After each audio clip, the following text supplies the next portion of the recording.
So here in small town Indiana, probably yourself, somebody you know, or family member owns a gun. I mean, it's your Second Amendment right to, so why shouldn't you? But on December 14th, 2012, they were used to kill 20 school children and 6 adults at Sandy Hook Elementary School. Day most of you and I still remember very well, even though it was over 4 years ago. It was a very emotional time for our country. Shortly after, President Obama said, "We've endured too many of these tragedies in the past few years, and as a country, we've been through this too many times. However, there's been little change since then, and more innocent lives have been taken." According to the New York Times newspaper, since 2012, there have been 128 deaths from mass shootings. Those families will never get to see that loved one again, and they only will have to reminisce on the good times with them because they will never get to create another one. Earlier this year, 49 were killed and 53 were injured at Orlando nightclub on June 12th. Now, some say mental illness is to blame for these mass shootings, but I say the finger instead should be pointed at guns as the problem, and if there were stricter gun laws, the mentally ill would therefore not be able to get a hold of these guns. The discussion that's brought up with this is obviously stricter gun laws, which I'll be talking about, and I also talk about how other countries have had success with stricter gun laws. Now, the proposed solution I have today is we need to ban the selling of all ammunition on assault rifles and while limit the selling of ammunition on handguns.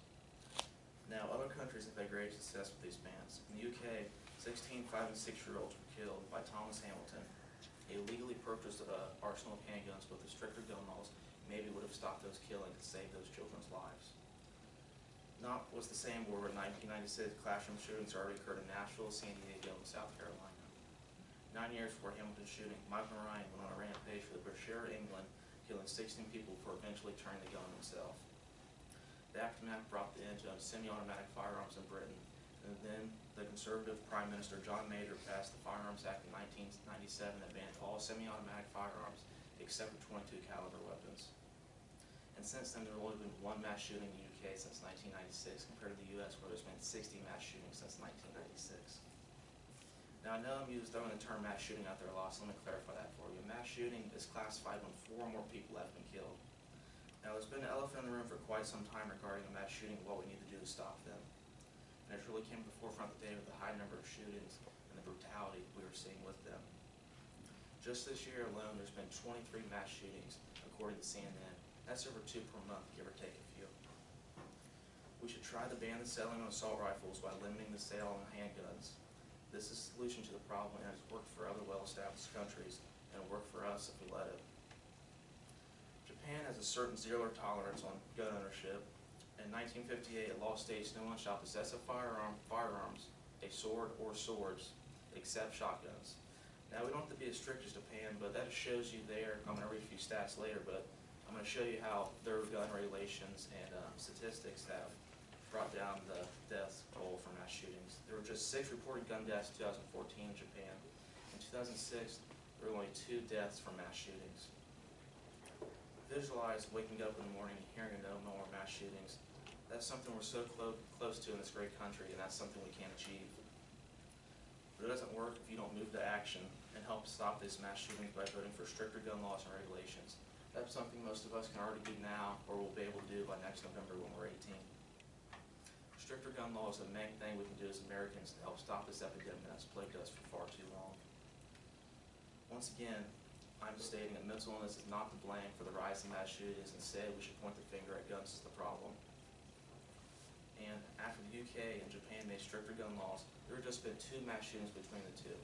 And all they simply did was make stricter gun laws and regulations, which in turn saved many lives. That's something we should have done a long time ago. So please go out and vote for stricter gun laws to help make this nightmare stop. This is a solution to the problem, and it can be achieved with your help, and it will become a reality with your help. Thank you.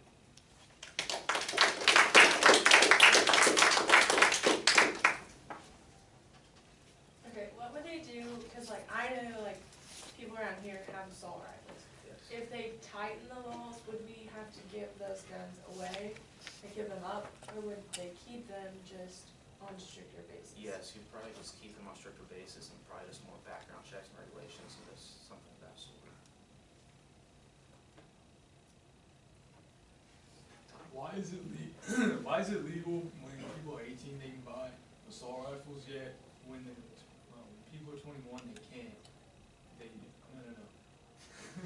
When people are 21 they can buy handguns. Yes. So what's the question? Yes.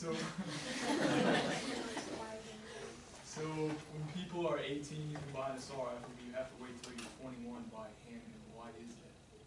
The main, I really couldn't tell you that, but maybe the main reason is because, I don't, when you're I don't know, maybe when you're 21, I don't know if you have a better knowledge of stuff or something of that sort, but I'm not for sure. But I know when you're 18, you can have concealed to carry a handgun, but like you said, you have to be 21 to carry it, so it really doesn't make sense there, but I guess it's for people in the military, something of that sort.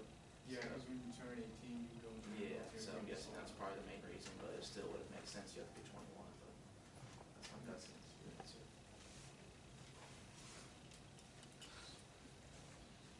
These mass shootings that are happening, I mean, will they happen regardless? I mean, if we take away assault rifles, will they still happen no matter what, even if they don't have an assault rifle in their yes, hand? the probably still gonna happen, but I mean, it's better than 60 mass shootings happening in a year compared to where Japan, well, not Japan, but Britain's only had one since 1996 compared to where we've had 60 since 1996. So I mean, you would rather have, a few lives taken, I guess, to say, than upwards to 150